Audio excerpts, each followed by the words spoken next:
in the loop with what's going on and what's been going on for the whole period of time. So I think face-to-face, doing that video thing that we're all so used to now, has been a good way. If it needs officializing and we need to put anything out, then we'd send an email. But we found really that teams respond much better to that sort of verbal, face-to-face type communication, really, and that's worked well for us. And Fiona, what are you doing with your therapists? We've contacted them a lot actually through email. The individual salons have actually done quite a lot of Zoom things together, and I've had quite a lot of contact with the managers through Zoom. I sent out an email just to try and asking them quite a few questions, a bit more like a survey, just to try and get some feedback on any concerns they had about coming back, about things like circumstances that might have changed, just to try and get a feel for how everyone was feeling about a return to work and maybe reassurance they would need, that type of thing. But they've probably done more Zoom meetings on a sort of social thing with quite small groups and individual salons. Okay. And Helen, I mean, you have how many staff? 105. So how are you managing their return to work? Well, it's interesting, isn't it? We set up a WhatsApp group, and we've sort of done most of our stuff through that. But now it's getting to the point that they are going to be back at work. Most of them, obviously our spa staff aren't, which is a real shame. We've got Zoom calls lined up this week where we're just going to go through. I think they want to know what things are going to be like, so we're going to go through that in very small teams. But I think you're right, some staff are quite anxious about this back to work thing. One of my staff, who's in his 50s, who lives on his own, was saying to me, I have never had this much time off work. I'm scared to come back. Am I any good still? Can I still do it? And it's amazing. And I think it's going to be for us. We're going to ease in very, very gently. The first 2 weeks is a very, very slow build for us. We've kept to just half our chairs. We've not gone back up. Obviously, we thought it was 2, then it went down to 1, but we've kept it to. So we have got half the chairs. We're just going to see how things work. I mean, if you're anxious and you've got to wear a full face visor, I'm not sure you'll be able to do even a half a day at work. So we're just going to take things very, very slowly. And I think it is very much that, isn't it? Everyone's an individual and will have different feelings about having been locked in for nearly 4 months or 4 months now and then coming back. So how are you managing that, Toby? Are the team coming in prior to opening to have like a trial, a kind of a practice session almost? Yeah, we've been waiting and keeping communicating. I'm just going back to how nervous some people are. I found a lot of the younger team have been very, very nervous too. And one of the best sayings I heard is we're all in the same sea, but we're actually in different boats. And people say that a lot. And I think it's a really good thing to bear in mind. Just because you've been working, you're busy and whatever, and you're used to it, a lot of people are nervous. So I think it's really important we do take that slowly. We've actually arranged the teams to come back in this week to test all of the safety equipment. They've all got their own cleaning bags and so on and so on. So they're just going to learn how the one-way system works, what it's like to be a customer, what it's like to be a stylist. So they're just practicing that. We're spending a day or 2 doing that this week. So we've got them volunteering to come in to learn about the new ways of doing things. And as I say, baby steps and making sure that we just make sure we bring along the person who's slowest to pick things up. And I think that's really important because just got to make everyone feel comfortable. Otherwise, we're going to have bigger problems down the line. And Fiona, for you, I know you don't have a return, but you said you've been looking at what the teams will actually be delivering in terms of services. Yeah, we've tried to look at just a sort of common sense moving forward. Within the beauty industry, obviously, we're in such close contact, especially things like maybe threading of the upper lip or doing a full set of lashes, where you're actually in such close proximity for extended lengths of time. And realistically, how is that going to work, wearing a visor? Because are you going to be able to get the same sort of clarity when you're doing such intricate work, So the girls obviously do need to come in and have a play about with that and just see the practicalities of being able to work. And I think, what Helen said is a really valid point, that, they've not been in it for so long. Is their timing's going to be different? And how are they going to find, wearing these visors, all day? So I think they definitely need to have a practice. So yeah, threading, we're not going to offer obviously anything around the upper lip initially. Yeah. And we'll probably phase in manicures gradually, mainly because we're going to be so busy, probably with other things as well. And I think that, you know, it is just a case of taking a day at a time. You know, we don't know actually what it's going to be like when we get back in, and we'll probably need to tweak and amend things, you know, as we go along. And just sort of going back to, you know, the staff and the reassurance, and maybe some people feeling a little bit uncomfortable. You know, I even got feedback from the team that some of them were actually feeling quite uncomfortable about going on public transport, because none of them have actually been on any public transport yet. And some of, you know, my girls do travel and don't really have any other means of getting to work. So I think it's areas like that, you know, as Toby said, we've maybe still been working quite a bit, but some of the staff maybe haven't, you know, ventured out loads and things like that. So it is going to be quite intimidating. Giving the chance for them to practice, I think, will help their confidence returning. Tracy Devine-Smith, and she's absolutely echoing what you guys are saying. It's all about building confidence again, and it is. And I think it's confidence of not only the teams, but also clients. As much as I think hair and beauty now is being seen as an essential service rather than a luxury, and actually that's been one of the positives of the pandemic, one of the very few things. But actually, it's really brought the services that you guys in these industries are offering right to the fore.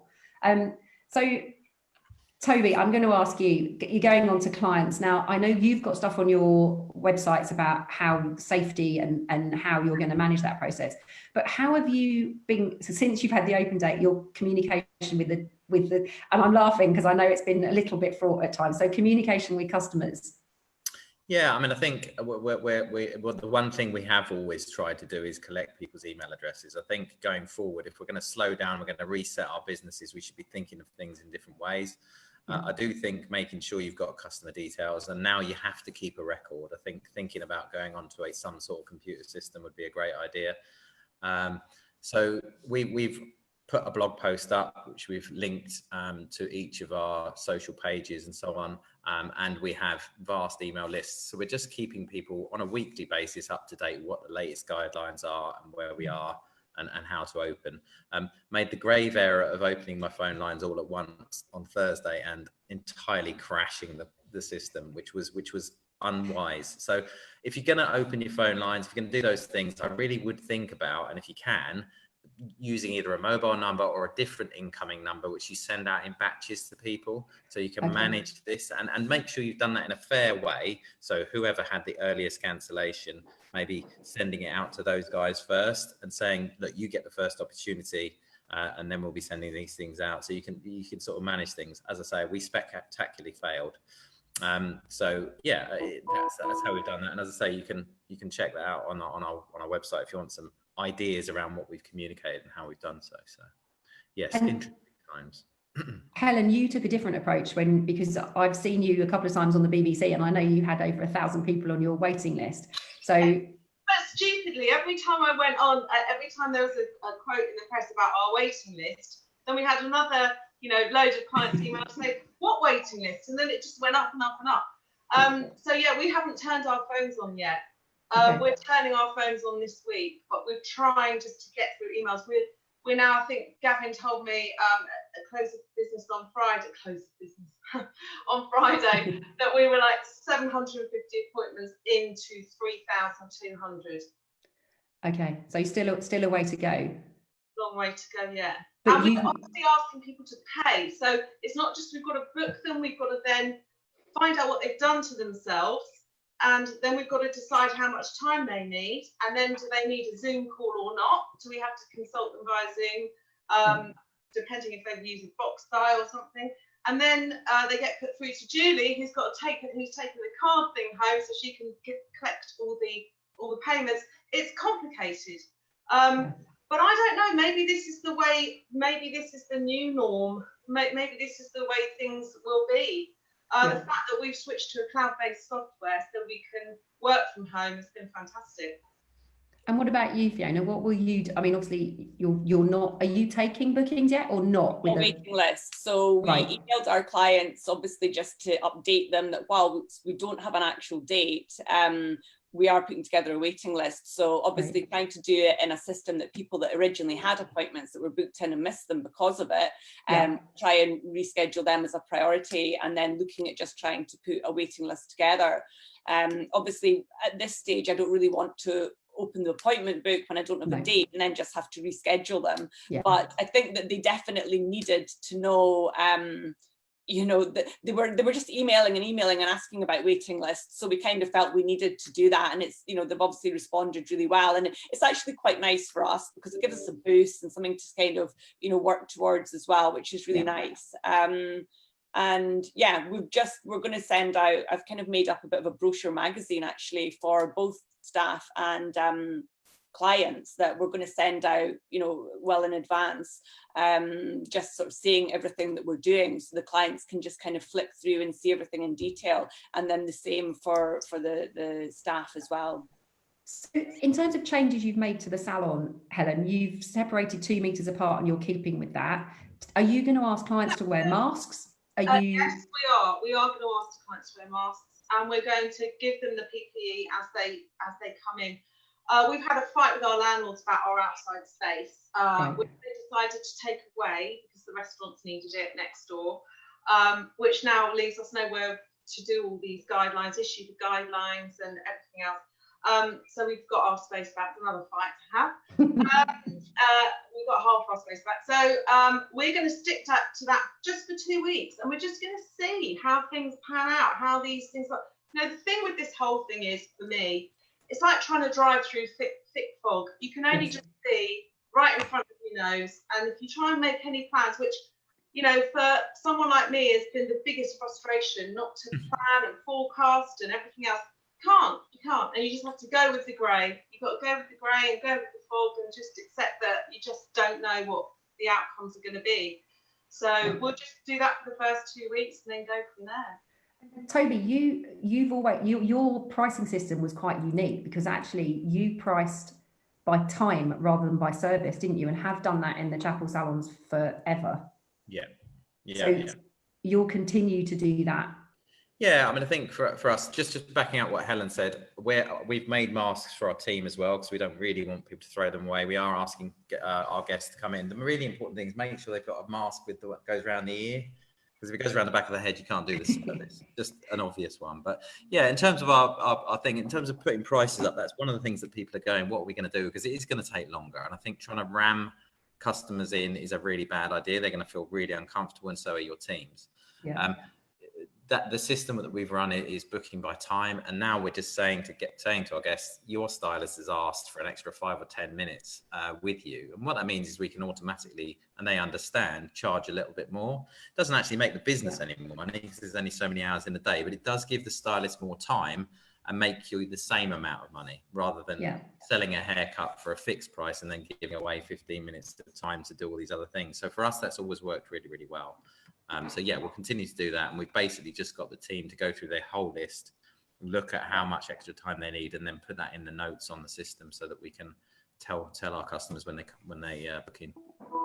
Fiona, we have a question specifically for beauty from Babs Sissons. Are you having any covers and pillows on couches, or will you leave them bare? Sorry, say that again. Am I having any? Are you having any covers and pillows on beauty couches, or will you leave them bare? We're going to try and use, for certain treatments, kind of disposable stuff where we maybe used towels and things before. So, for example, if we were doing, say, a bikini wax, we normally would give them a privacy towel to put over them. Now we'll use disposable, tissue. So we're kind of changing to disposable where we can. With pillows and things like that, again, we would probably have tissue and everything over it. It's going to be, we're going to have to advise our clients that, you know, whilst we want it to still be as, you know, comforting and relaxing treatment as possible to begin with, because we do have their, you know, health and safety as a priority, there will be things that are going to be a little bit different to begin with. And I think, as Helen quite rightly said, the first couple of weeks we'll probably do everything, you know, over and above, and then kind of get a feeling for what we can change as we go along. But I think disposable stuff is the way forward in that area, and having everything covered on the beds. And Helen, have you had the team doing kind of online, you know, there's been the online, so I know Access are doing the online through L'Oreal, the hygiene certification. Yeah, they've all done that, and that was wonderful because they were making a donation to have. Yes, I know. Have the Hair and Beauty charity. Yeah. So really, really good shout from them, I think, and that's exactly the sort of thing that we need to make sure the team feels safe.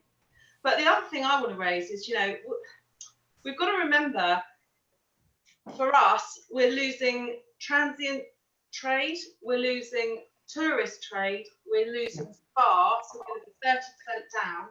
And if you add up all those three things in, but the overheads are going to be exactly the same. So it's going to be very, very tough.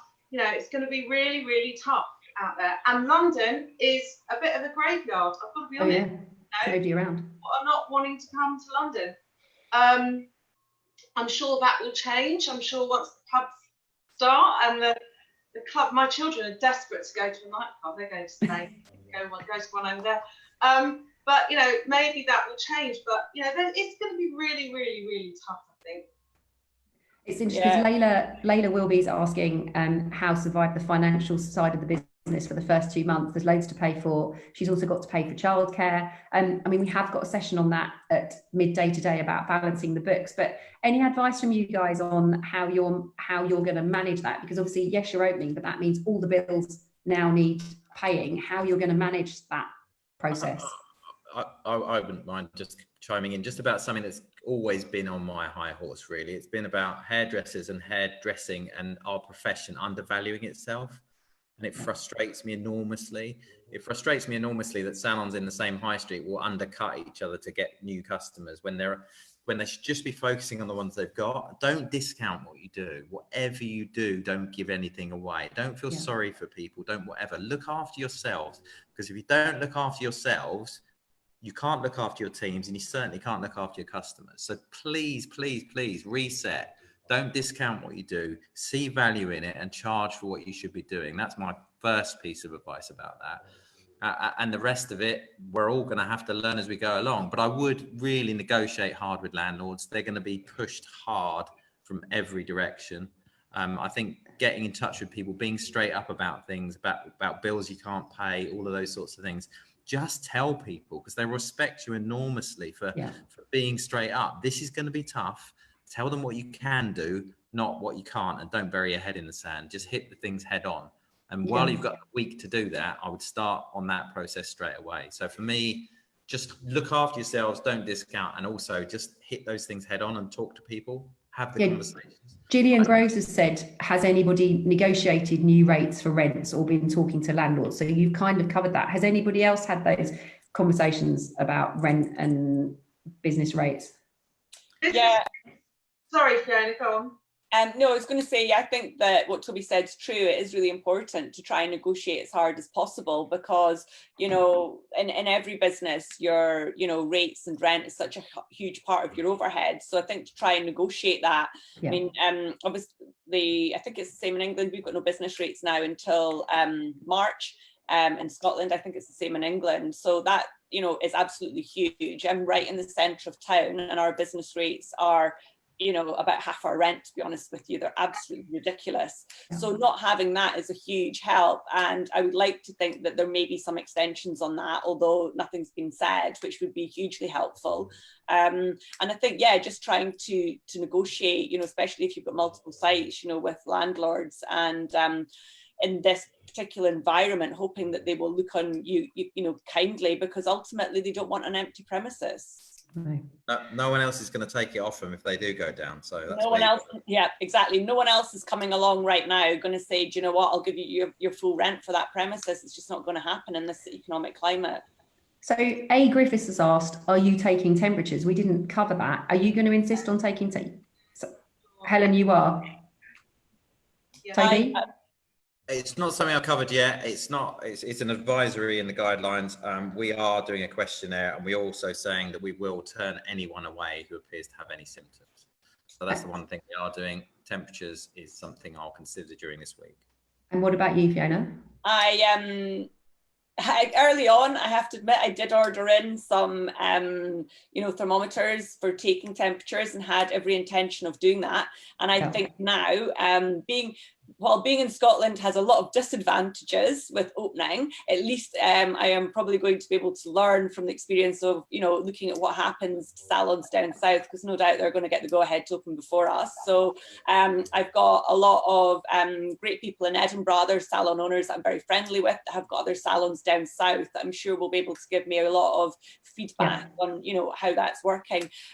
Some of the staff did say to me that they felt a little bit uncomfortable, if they were going to be having to take people's temperatures and things like that. So I think it's going to really depend on what the norm is and what's maybe quite acceptable with it. Obviously, covering and screening questions to do with, any increase in temperature as well. Right. Sammy McDonald's asked all of you, has anyone had any issues with staff working reduced hours? I feel with PPE it's too much to ask staff to work long shifts, but what if they insist they need to work their full hours? We've had exactly that this week. We've planned everyone to work in 2 shifts, and we're working from, one team are working from 8 till 2, the other team are working from 3 till 8. Okay. And we're not going to do any more than that until they all decide how they feel and whether they can wear it for that amount of time. And if the ones that don't want to, then we will fill the chair with the ones that can. And we're just going to have to do it like that. We want to give everyone the chance to see how it works. I mean, it's very close work, and, to wear a full face visor, it's going to be very tough. So I think, again, it's like the fog thing. It's just get as far as you can and see how it goes. Yeah. Have you had that, Toby? Yeah, I mean, what we've actually done, we've actually split the teams into different shifts, and we've opened up a much longer hours and allowed people to sort of pick and choose in a way. Our guys are choosing to do longer shifts, and again, one of the advantages of the system of selling by the hour is if you've got a guest in for 3 hours, you're with that one person for 3 hours, so you're not quite as intense as if you were doing haircut after haircut after haircut. So yeah, we think we can manage, but again, we're not taking bookings any further than 12 weeks ahead for the very reason that we just don't know until we do, and taking too far ahead will mean that we don't learn from that. So yeah, we are. I did see something from Hillary about can't ask people to wear face masks or on there, and because it's not in the guidelines, but that's what we are doing. And I think people will respect the individual salon rules on those sorts of things. I think they have to. If you want to go to that salon, you need to expect the rules that they're putting in place for them and their clients. I mean, it's not mandatory, but I think people. Yeah, it's a bit. We don't have kids in the salon, so that's one of our rules. So therefore, we ask people to abide by that. And that's another thing. We're asking people to not to bring bags, not to bring coats, and not to bring guests. Another big thing. I mean, it should be obvious, but it's not for everybody.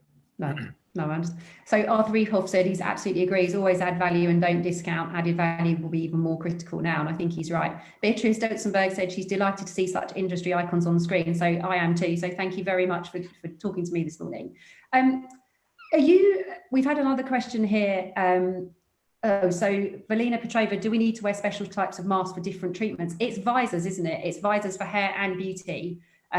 So it's not just a visor, but that's the guidelines. Is you mandatory, you have to wear a visor. Yeah. So Julie Jenkins is saying, I always have washing facilities on site and have always provided a clean gown and towel per client and continue to intend to do with that. Another salon owner I know is insisting it is regulation to use disposable. It's not. Now, the guidelines, you can use one set per client and they have to be washed at the appropriate temperature. That's right? It doesn't have to be disposable, because we've had comments about sustainability. I cannot. Sustainability is a massive issue for us. That's why we had masks made. That's why we have on-site washing facilities. We're lucky to have those things, but throwing tons and tons and tons of rubbish away for me is almost as damaging as the disease in itself. So I think we should all be thinking about sustainability as well. But yeah, as long as you wash these things at the right temperature, then that's fine. Yeah. Helen, sorry. Go on. Stephanie Bevan saying, I mean, she's throwaway, she's worried about the environment. So what will you do? You've mentioned, Fiona, that you're going to have some, and obviously for those more intimate areas, then it makes absolute sense to do the disposable. Will you be trying to, as you would have done before? Because I think this is the thing, I think a lot of customers don't understand, that you always did have your own gown and towel or treatment when you went to a salon previously. So actually salons are going to be a really safe environment because you guys are all used to working in those.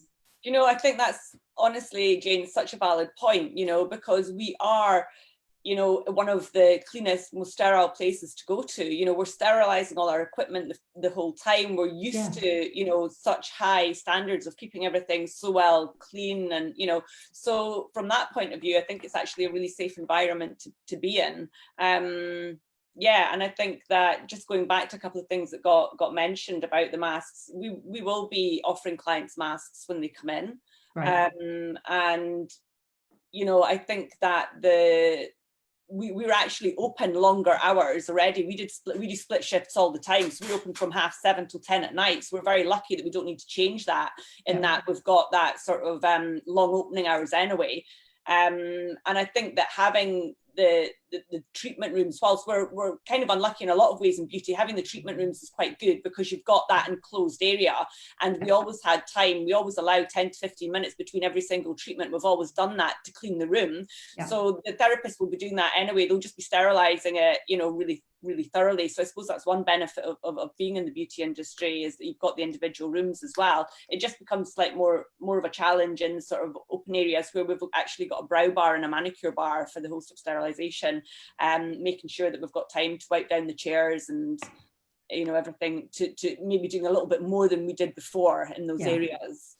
Sue Davis is asking, what about refreshments? Are you guys, I mean, Helen, you have a bar in the salon. We've got a fully licensed bar. I think we're going to need it. Especially if the pub's aren't open. We're doing everything in disposable. We just have to, because we've got a chef and he's got, you know, kids at school, and, you know, they need to get in and they need to earn. And clients want to have drinks, but we won't be using cutlery. We won't be using cups, plates, glasses, anything like that. So everything will be disposable. Sorry, Toby. I do think everyone should be reading the government guidelines on that, just because they're going to change. They're going to change it over. And Helen's is a separate issue because she's got her own sort of bar and that's its own health and safety things. But for regular salons, I think you're only allowed to serve water. And I think that's what it says in the guidelines currently.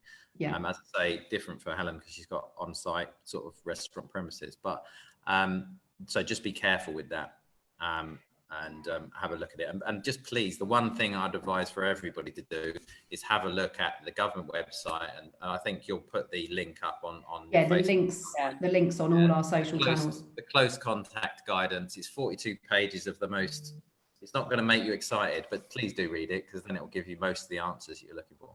So Amanda Bailey and Louisa Aspro have both asked about walk-in services and customers don't have appointments. And so the ruling on that, according to the guidelines? The guidelines are, you know, to only do pre-booked appointments, but they are only recommendations. You've got to remember. So for us, that's absolutely going to stick to that. But that is going to put a huge dent into our. Yeah. Well, have on your window how to book. You know, someone can book when they're right outside your salon, can't they? Let's be fair. You know, if it's that way, but it is, the guidelines do say pre-booked appointments. They do say you have to keep a record, as I said at the beginning. Yes. So either write down the details or get them for 21 days, or save yourself the hassle and jump onto a cloud booking system and get them to fill the details in as you go along. And I think as well, so I was just going to say, I think as well, one of the things about walk-in, you know, clients is we actually have a lot of walk-ins for retail and buying vouchers and things as well. Yeah. So, you know, obviously, as well as people wanting their treatments done, a lot of people will be wanting to come in and stock up on their products. While we have been offering a, you know, delivery service, people do want to come in and get that. So, you know, that's another thing that's going to be quite hard if you're trying to limit the number of people that are just walking in off the streets. Yeah, absolutely. Just also quickly in relation to if people are in beauty with the retail products, talking about not offering refreshments and things like that, is you know, from the point of view of taking your testers off the shelf, just so that people aren't obviously able to do that. Maybe if they want to try the product, the therapist can do it, but removing all your testers from the shelves, which I think most people did before lockdown anyway. Yeah, we did. Yeah, Katie Dixon saying, can you wear glasses instead of a visor? It's a visor, isn't it? Because it has to cover nose, mouth. So it's definitely, and I will ask the team if they can pop a link to the guidelines in the chat, in the questions on here, because we're getting lots of questions about the guidelines. I don't want to read the whole guidelines. There are very sort of dumbed down ones. The NHBF has been really, and I know you've done one as well, Jane, where it's a little bit down. You don't have to wait. Yeah, and the Hair and Barber Council have issued them too. Can I just ask, because we're almost running out of time, but pricing, and that's come up about PPE. Are you factoring in the cost of PPE, etc.? Helen, I know you read something this weekend. I did. I read the British Beauty Council saying that prices for hairdressing will go up, and I don't know where they got that from, because our pricing is going to stay exactly the same, and we're going to ask clients to donate for the PPE kit that we give them at the door, and that will go to, I think Gavin's found something that goes directly to the NHS staff. Okay. So we're not going to charge any more, and we're not going to charge any less. And I don't see why the prices have to go up. You know, the thing that would be very harmful to us as a trade is if those that and I'm not saying about the freelancers who are proper freelancers. Yeah. I'm saying about those that have done the moonlight lighting during lockdown, cutting hair in people's backyards and everything else. You know, if that is less expensive, then you know that's a huge risk to our trade. So we don't want to be putting that sort of news out. No. And I think also people are, you know, by the fact you guys have all got these long waiting lists, people are desperate to come back for your services. But you're right, there are also, and we've had some questions, there are really good freelance operators out there, and it's been very unfair on them because, you know, I would imagine a number of the people that have been cutting in gardens are actually employed by salons. They're not freelancers. So it is absolutely not fair to tar the freelance hair and beauty sector with that brush. But the guidelines, someone was asking, the guidelines do apply to freelance or home-based therapists and hairdressers as much as they apply to salons. We've also had a couple of questions around, I mean, we covered, Fiona, you and the treatments that you're not going to do initially. Are there any hair treatments that you guys are not going to do? I mean, I know blow drying has been this big thing. You can't blow dry. You can blow dry in salon, but are there any treatments you're not going to be offering? I can't think of any, but you know what? I think the thing is now, all the brands we work with, particularly in spa, Fiona, I don't know if you think this is correct, but they need to be trying to look at the treatments that they sell to us. Yeah. And look at ways that they can help us deconstruct and reconstruct them to make them something we can actually do in the spa particularly. You know, if I had a brand now, a skincare brand, I'd be going, right, we can't do it that way anymore, but here's a way around it. Now, that's not really up to us to do that. So the support we need is not to be told we need to upsell things. That goes without saying. That's our stuff to think about. Let's think about the stuff you sell us that we create treatments from, and let's rework the protocols to make them something that we can actually do. That's the key point for me. Yeah, so we've actually had some guidelines through from our suppliers, which has been quite helpful. You know, a couple of our main suppliers have actually sent us through some guidelines and things about what they think we should do and how we should tweak it. So that has been. I've had nothing. Really. Okay. So, someone's asking about steaming towels. I mean, do you guys steam towels to clean them, or do you wash them? Yeah. Do they mean steaming to clean, or do they mean steaming for use in treatments? No, they're talking about cleaning. There are so many questions. I saw the comment. It said steaming. Yeah. I wouldn't advise it. It's all I can say. I wouldn't advise that. It should be washed. Detergent and so on and so on. So unfortunately, if they're talking about a hot towel, that does. No, they're talking about cleaning them. They're talking about cleaning their towels rather than washing them. They're talking about steaming them. But I mean, I would imagine that cleaning, as you would. 90 degrees, isn't it? Really? Yeah. Absolutely. And I think that for just talking about sort of cleaning and things, I think as well. There was probably, it won't apply to the hairdressers, but within the beauty industry for the girls' uniforms, I think that obviously they're not allowed to wear them traveling to work. They've got to wash them you know, it was over 60 degrees every single day to make sure they're coming in, you know, not wearing the clothes that they travelled in or the uniforms that they travelled in. I did see one about PVC aprons. It's exactly what we have done. Instead of having throwaway, we've got PVC aprons and we're spraying them down with the disinfectant between customers. It's interesting because Nick Grodhunt says clients are expecting a reasonable surcharge, and the feedback we are getting suggests they're happy to pay it because it's not extra profit for the salon. They appreciate it's for safety. It's pointless trying to give advice. I can't give advice. I can only do what's going to work for my brand and my client. I think people will be very accepting. Clients will be very accepting. There's a lot of clients out there that are desperate to get back to get their treatment done and their hair done. And I think that, you know, as Helen says, it's a personal choice for what you think is right for your business. Some maybe will, some won't. But I think the clients, you know, most of those clients that are really desperate will be happy to pay if you're asking that, as long as they know in advance. Yeah, absolutely. A fair and reasonable amount. It's entirely reasonable, and like Helen said, do what's right for your brand. That's when I'm certainly not the oracle. I've made a huge calamitous error this week, so I'll put my hand up and say all of us can make huge mistakes, but you do what's right for you is obviously the biggest and best piece of advice. But don't discount whatever you do. No, I would agree with that. We've had loads and loads of questions, which is fantastic. I've tried to get through loads of them, but there are literally hundreds. We've been asked, and this would be really helpful, could you guys tell us your website and social media handles so that they can follow and look and see what you're doing? So Fiona, can we start with you? Where can people find your... Yep, zen-lifestyle.com is our website. We haven't put anything official on our website yet. We've got, I think I mentioned before we came on the call, we've kind of put together a brochure that we're sending out, a magazine style brochure for our clients. So we'll probably put a link on that on our website shortly. And for our social media, for Instagram and things like that, all of the links on there will be on our website. So you can just click through to all of that from our website.